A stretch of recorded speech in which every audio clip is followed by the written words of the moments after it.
आज मैं चूंकि कानपुर में हूं और कानपुर औद्योगिक नगरी है, पूरे भारतवर्ष में नॉर्थ इंडिया का मुख्य व्यवसायिक केंद्र है।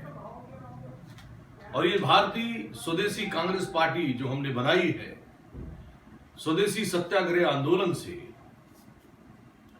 तो हमारा जो मुख्य उद्देश्य है कि भारत देश के अंदर स्वदेशी स्वराष्ट्र की स्थापना करना और भारत देश के अंदर जो हमारा प्रत्येक गांव का अंतिम व्यक्ति तक है उसको आर्थिक दृष्टि से सशक्तिकरण प्रदान करते हुए रोजगार मुहैया कराना और युवाओं को रोजगार देना, किसानों को उनकी खुद की मेहनत से उत्तम फसल से सुसज्जित कराना, ना कि कॉरपोरेट आए और कब्जा करें उनकी जमीनें हड़प लें लॉन्ग टर्म लीज करके। तो ये जो आज का जो प्रेस कॉन्फ्रेंस था उसमें मैं पूरे भारत देश में अपने व्यापारी भाइयों से, अपने देश के खरीदारों से, अपने देश के बेचने वालों से, सबसे एक अपील करना चाहता हूं भारतीय स्वदेशी कांग्रेस पार्टी की तरफ से, क्योंकि ये स्वदेशी सत्याग्रह आंदोलन से बढ़ी हुई है और मैंने आगाज किया भारत देश के अंदर भारत बचाओ स्वदेशी आर्थिक आंदोलन का। तो मैं सबसे अपील करना चाहता हूं कि किसी भी प्रकार का कोई भी उत्पाद जो कि भारतवर्ष के अंदर स्वदेशी उत्पाद ना हो, जिसका निर्माण हमारे भारत देश में ना हुआ हो, उसको ना हमें बेचना है ना हमें खरीदना है। ये हमारे भारत देश की एक एक आदमी को ये शपथ लेनी चाहिए। आज कानपुर में क्या कार्यक्रम था आपका?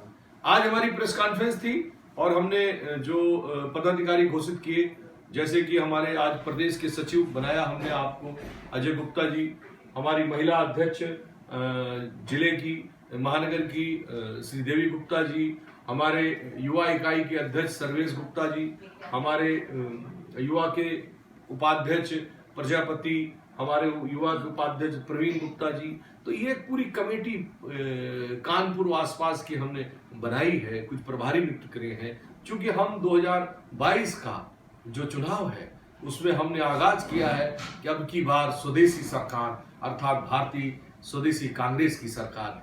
क्यों? क्योंकि अगर ये सरकार नहीं बची तो देश को बिगड़ने से कैसे बचाओगे?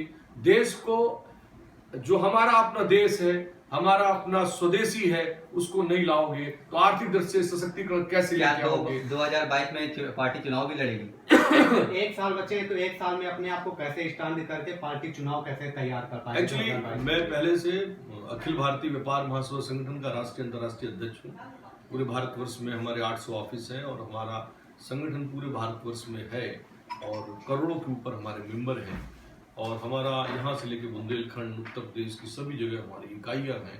तो हमारा सभी जिलों में पहले से ही संगठन है अखिल भारतीय व्यापार महासभा का, और उसके जो उप संगठन है, जैसे मैं फाउंडर प्रेसिडेंट भी हूँ स्वदेशी संगठन, गोरक्षक दल, विवेकानंद यूथ फाउंडेशन, रोटी बैंक, बुंदेलखंड विकास आंदोलन, विश्व सनातन धर्म संसद, ग्लोबल वार्मिंग समिट, पूरे देश में वृक्षारोपण करने का, जैसे स्टार्टअप ग्रीन गुजरात का भी मैं फाउंडर प्रेसिडेंट हूँ।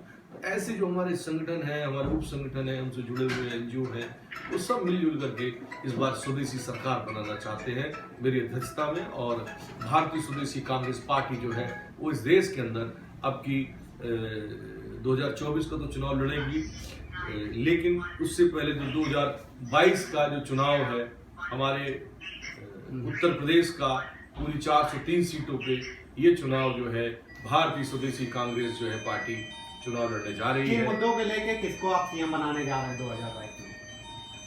हमारी पार्टी का जो कोई दूसरा कहेगा तो बहुत अच्छा लगता, लेकिन मैं इस पार्टी का खुद मुख्य चेहरा हूं और मैंने आगाज किया है स्वदेशी आंदोलन का, स्वदेशी सत्याग्रह आंदोलन का। और ये जो देश का जो भारतीय स्वदेशी कांग्रेस पार्टी का जो आंदोलन है, ये पूरे देश के एक एक युवा को रोजगार देने का आंदोलन है। ये पूरे देश में हमारे देश के किसानों को स्वदेशी व्यवस्था से आर्थिक दृष्टि से मजबूत करने का आंदोलन है। ये आंदोलन जो है हमारी महिलाओं को, बहनों को आर्थिक सुरक्षा देने के साथ साथ हमारा आंदोलन है कि जो बहनें जिनको आज पैकेज देके जिनका मुंह बंद करना चाहते हैं, उनके साथ बलात्कार हो जाता है, उनको जला के मार दिया जाता है। तो ये सारी व्यवस्था खत्म होनी चाहिए, कमजोर शासन खत्म होना चाहिए। हम वो शासन चाहते हैं जहां पे देश में कोई बहन के साथ कोई छेड़खानी नहीं हो, किसी के साथ कोई गलती नहीं हो। हमारे एडमिनिस्ट्रेशन पहले से इतना स्ट्रांग हो कि हमारा देश में हर आदमी देशभक्त हो, देश से प्यार करे और स्वदेशी से प्यार करे। पार्टी किसी के साथ लड़ेगी, साथ देकर या फिर अकेले ही पूरे? मैं ये जो गठजोड़ होते हैं, जो तोड़फोड़ होती है और किसी भी तरीके से सरकार बनाने की जो नियति है, जिससे देश बदहाल है, जिससे देश जो है ना आज आर्थिक स्थिति में से पिछड़ गया है, दूसरों को तोड़ तोड़ करके अपनी संघर्ष करके पार्टी बनाने का, अपने सरकार बनाने का, तो संजय अग्रवाल और भारतीय स्वदेशी कांग्रेस का गठबंधन देश की आवाम से है, देश की जनता से है। हमको किसी पार्टी से कोई गठबंधन नहीं करना। हम अपनी जनता की ताकत से 2022 की 430 सीटों पे चुनाव लड़ेंगे और हमने अपने प्रत्याशी अभी से ही घोषित करने शुरू कर रहे हैं। बाकी सरकारों से इस सरकार में क्या आप संतुष्ट हैं कि बाकी सरकारें अच्छा काम कर रही थी? इस सरकार को कितना नंबर देना चाहिए? अगर मैं किसी को नंबर देता तो मैं पार्टी ही क्यों बनाता? मेरा तो बहुत बड़ा अनुभव है राष्ट्रीय राजनीति का 30 साल से, और उस राष्ट्रीय राजनीति में मैंने भाजपा, कांग्रेस, समाजवादी तीनों पार्टियों में काम किया है।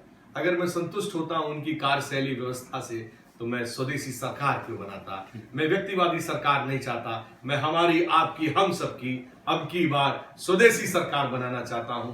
भारतीय स्वदेशी कांग्रेस पार्टी को लेकर आना चाहता हूं।